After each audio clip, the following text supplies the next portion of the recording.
Burauen is naturally cool. Represented, of course, with their gowns here on stage. Let's give, of course, a resounding applause to our 9 lovely candidates here. Thank you so much. This time, before we proceed with the question and answer portion, let's have first these minor awards. The Body Beautiful for Miss Burauen 2021. Hand in the sash, bouquet, and 2,000 cash prize. May we call in Mrs. Harriet Florencio and Miss Kathleen Sitosa Alves. Our Miss Body Beautiful is candidate number...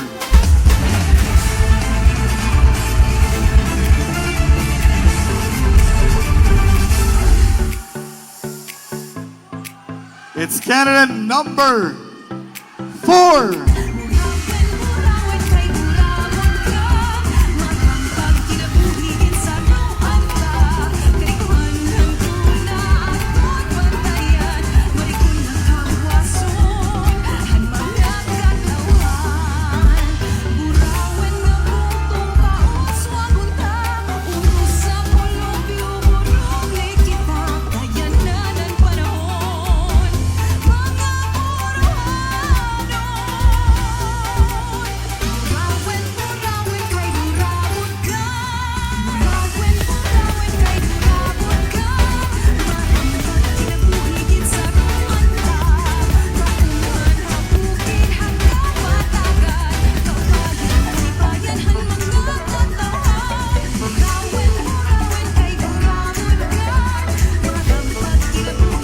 Congratulations.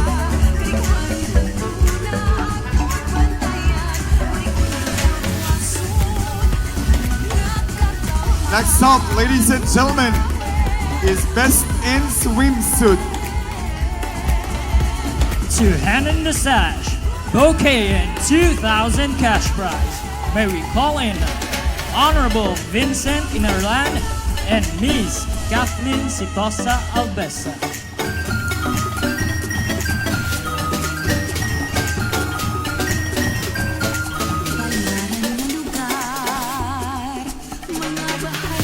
Our Best in Swimsuit goes to candidate number...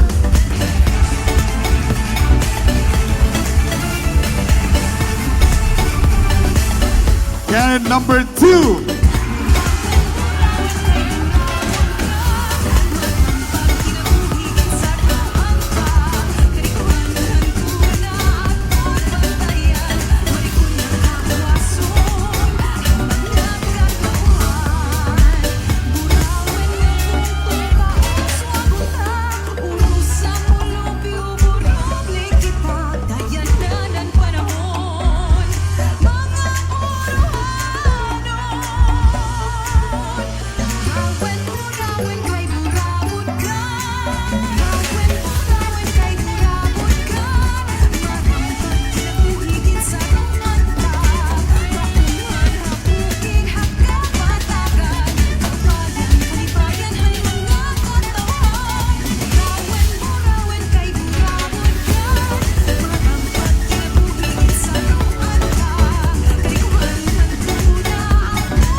This time, the Best in Evening Gown.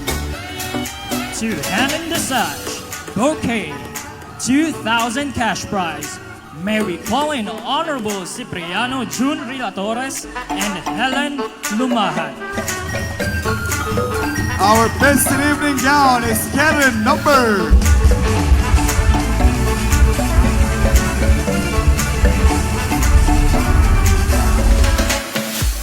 Candidate number 4.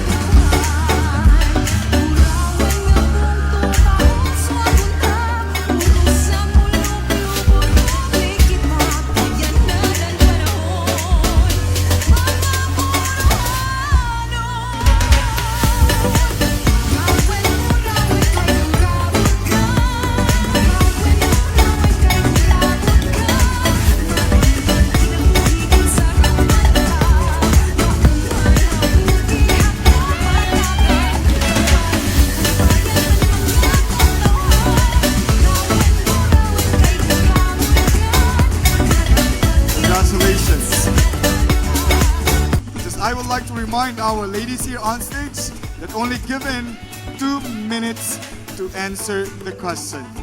Our judges will read the question twice so you could be able to understand the question, and you are given to deliver your answer for 2 minutes. As we start, of course, with candidate number 1. Number 5. Number 5, Sir Cinco. To our candidate number 1, Rubel Mandresa. How did you cope with the new system of learning called distance learning with the use of modular lessons?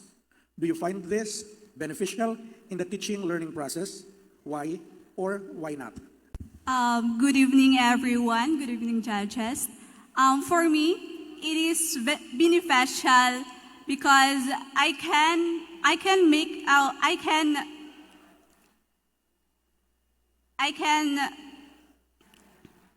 study or make it by my own, but for the other students, it is not, it depends on them, but for me, it is beneficial.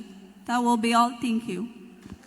Thank you so much, candidate number 1, Rubel Mandresa. On, of course, with candidate number 2, Tiara May Canayan.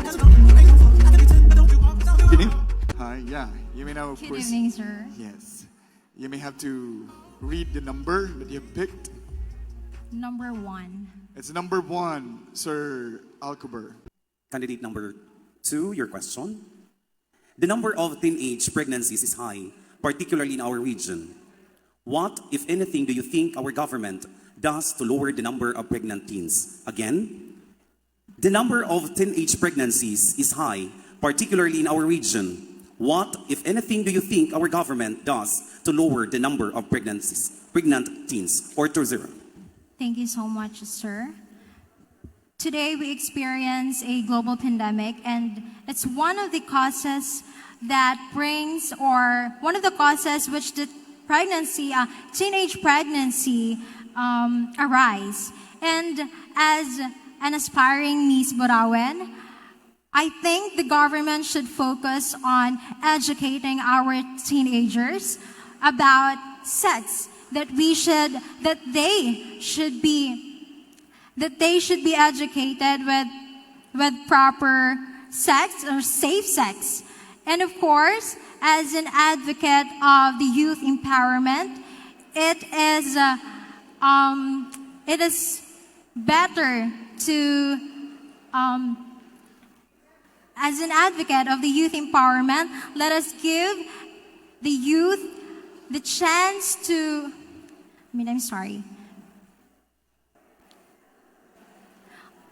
let us give them the opportunity to speak up for their rights, to be realized by elders that age is not an issue. And what matters most is the capabilities to help and inspire other people and to transform our society into an open-minded one, wherein inclusion of every single one is implemented and the values that our country is upholding will be inculcated.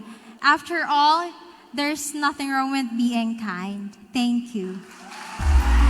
Candidate number 3, Grace Tamayo. You may pick your number from the bowl. Judge number 4. Good evening, Grace. Good evening, ma'am. So this is my question for you. What slogan or motto can you share which portrays sustainability of our town's tourism aspect? Thank you for that question. Of course, the slogan that I know is the Burauen, naturally cool. Because Burauen has a lot to offer. First, Burauen has a various tourist destinations such as the hot spring, the cold spring, mountains, and a beautiful waterfall wherein other municipalities don't have. And second, of course, it's people. We, Burauenons, we have beautiful smiles and we are resilient, embodied with our faith on our Mother Protector, our patron saint, the Immaculate Conception. And with this slogan, our tourism will be able to sustain. Thank you. Once again, maupay na gabi ha aton na tanan. Moving on to candidate number 4, Mariel Cruz. Speak a number. Good evening. Number 3. It's number 3, Judge number 3. Hi, good evening everyone, and congratulations to all. You're all winners. But of course, the best will be bringing the crown as Miss Burauen. For your question, candidate number 4, just relax with the spirit of Christmas. Can you feel the Christmas? In your own understanding, promote Burauen now as a winner. Burauen, at this time of pandemic, has always been a winner. With its people resiliency and cooperation, we are able to attain 50% more of our herd immunity. And with this Christmas, that percentage is a good Christmas gift for the Burauenons. And also, with our attractions, especially at our park, the Rizal Park and our municipality, we are celebrating Christmas amidst this pandemic. Thank you. This time we have candidate number 5. What's the number? Good evening. And the number is? Judge number 2. Number 2. Candidate number 5. Good evening, ma'am. Here's my question. Would you say that you are a good role model of this pageant's theme, the grace of beauty and fierce strength amidst the pandemic, and why? Yes, I think I have been a good role model of this pageant's theme, the grace of beauty and fierce of strength amidst the pandemic, because I have exhibited grace of beauty through following protocols like wearing masks, because I believe that beauty isn't only about how good looking you are. Beauty is about being a role model to others. And I think that those actions, my actions of following protocols, make me a role model. Also, I have exhibited fears of strength amidst this pandemic by being able to cope up, to adjust to the new normal, especially in our educational situation right now. I think I have been able to cope up. That's all. Thank you. We have candidate number 6.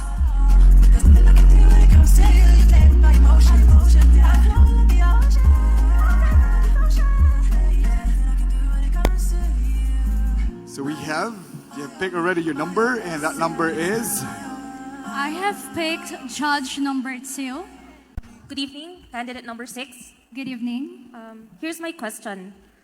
Tell us about a challenge you experienced due to the pandemic and how you overcame it. This pandemic has been a great challenge for everyone, especially to myself. I have been challenged physically because I have to maintain a good physical health, because it is hard to get sick during these times of uncertainty. Second, it has challenged my mental health because of coping with the online setting, with the online education, and it has challenged my relationships with my family and friends. And with that, I was able to cope through being adaptive to the changes and through being responsive to the needs of myself and to the needs of the people in my community. But despite of all the despites, this pandemic is like giving me an opportunity to heal, to take a step back and to take a pause, for me to recalibrate my mind and to recalibrate and to recapture my heart and to redirect my ways, for me to survive, strive, and thrive for my individual and collective fulfillment. Thank you so much. Thank you, candidate number 6. So we have candidate number 7. It's number 4. Hello, candidate number 7. Good evening, ma'am. Okay, so this is my question. If you can speak to all Burauenons abroad, what are you most proud of as a Burauenon despite the grueling pandemic situation in the Philippines? All I am proud to be is the abundance of water we have, as we all know that Burauen is a spring capital of Leyte. And despite of the pandemic, I know pandemic is not a hindrance for us to give up. I know this is just a challenge for us. And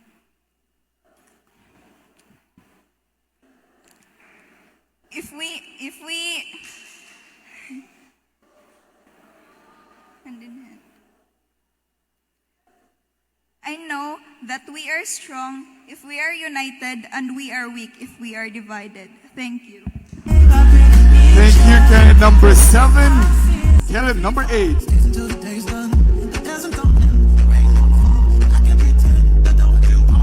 Good evening. It's Judge number 1. number 1. Okay, candidate number 1, your question. In light of many political controversies, not merely in international, in the national and in local, do you feel as a Burawanon, it is better to take a neutral stance or express your personal opinion on the issue at hand? I honestly don't have any opinions about our politicians, but as long as we have a leader who is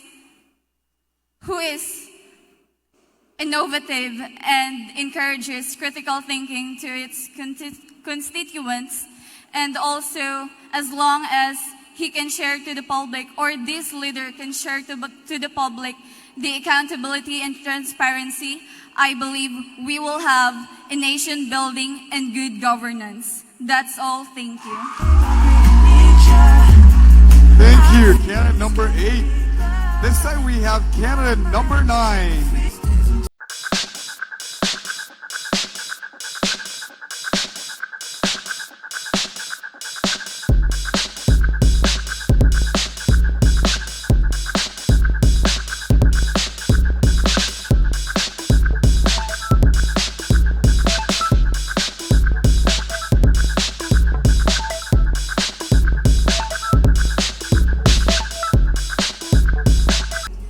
Hello, good evening, ma'am.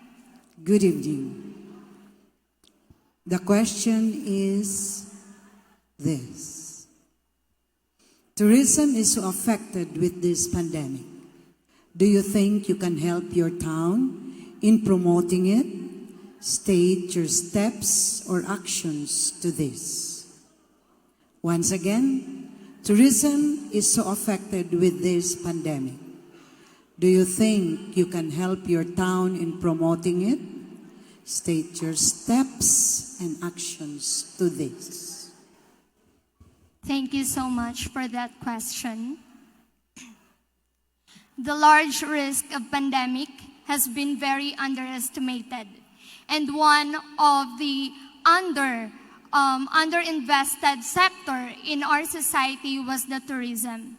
And for me, as an aspiring Miss Burauen, I would like to contribute by advocating and promoting my own advocacy about the youth. We all know that in religious sector, and including the youth with our tourism, it will help us not only to promote, but to show to people that Burawanon are not just Burawanon. We are all disciplined. Thank you.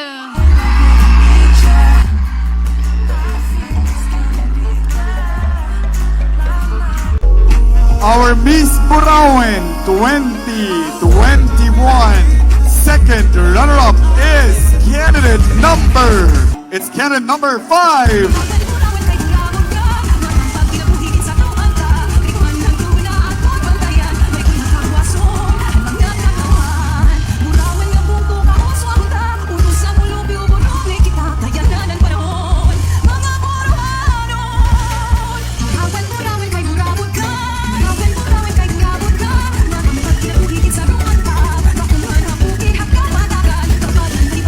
Thank you so much.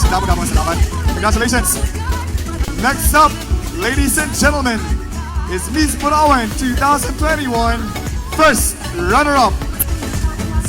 To put on the sash and give and hand in the bouquet and trophy, and of course the 25,000 pesos, may we call on Mr. Solomon Conde Alcober, Attorney Ruth Jane Tan, and Honorable Vincent Inarlan.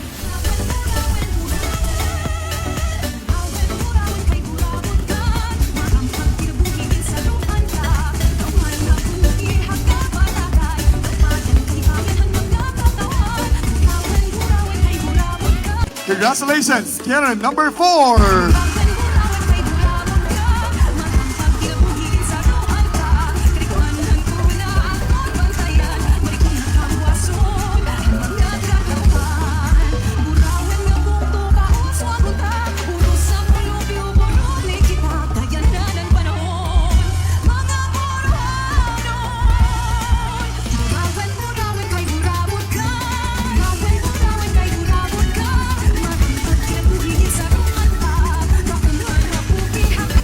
Burauen 2021 Burauen Brand Ambassadress. To put on the sash and crown, and hand in the bouquet and trophy, and of course, a sum of 30,000 pesos, may we call in Honorable Cipriano de Torres, Honorable Cheryl Ducentes, and to relinquish the crown, may we request Burauen Brand Ambassadress 2021 goes to candidate number